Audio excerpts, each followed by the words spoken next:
mon bénévolat, c'est presque du travail, là, m'occuper de la bibliothèque, les livres, puis les enfants et tout. Je continue la même chose. Mais sauf que j'aime beaucoup, là. C'est différent de ce que je faisais. Donc, je me pose toujours la question, qu'est-ce que je veux faire? Qu'est-ce que j'aime faire? Et là, je vais vers ça. Puis qu'est-ce que vous n'aimez pas, vous le mettez de côté directement? Absolument. J'essaie de ne pas le faire. Non, ça, je ne veux plus vivre ça, là. Oui, c'est très bon. Je l'élimine. Vous avez une vie paisible, c'est bon. Oui. Esprit tranquille. Oui, c'est important. Puis c'est important d'avoir un entourage que tu aimes, que tu as choisi. Parce que quand tu travailles, tu ne choisis pas toujours ton entourage. C'est vrai. Tout au long de la vie, même à l'école, l'université.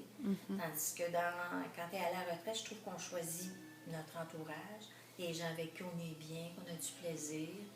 Puis c'est intéressant parce qu'en me préparant à la retraite, je me suis préparée aussi à ma vie sociale. Fait que j'ai rencontré des nouvelles amies. J'ai réussi à me faire des nouvelles amies. Ouais? Ouais. OK. Puis, mon dernier point, c'est souvent lui le plus difficile. Celui qu'on a vu dernièrement, là, en cours de fin de session, c'est votre façon de penser face au deuil. Est-ce que ça... c'est vrai que vous êtes encore tôt, vous êtes en forme et tout, mais est-ce que vous y avez déjà pensé comment finir votre vie et tout? Tu commences à y penser au deuil quand tu vois tes parents diminuer. Dans mon cas, j'avais 55, 60. Il est encore vivant. Et là, j'ai perdu ma mère. Et là, c'est là que tu commences à penser à ta propre mort, finalement, au deuil. C'est un petit peu angoissant, je te dirais. Il y a des moments d'anxiété.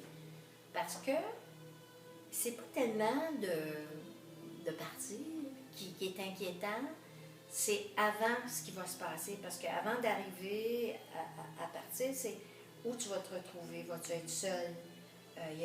J'ai pas d'enfant.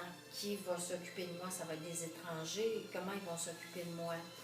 Et dans quel état, combien de temps je vais être malade? Si je suis malade, combien de temps je vais être malade? Fait que ça, c'est des petites inquiétudes que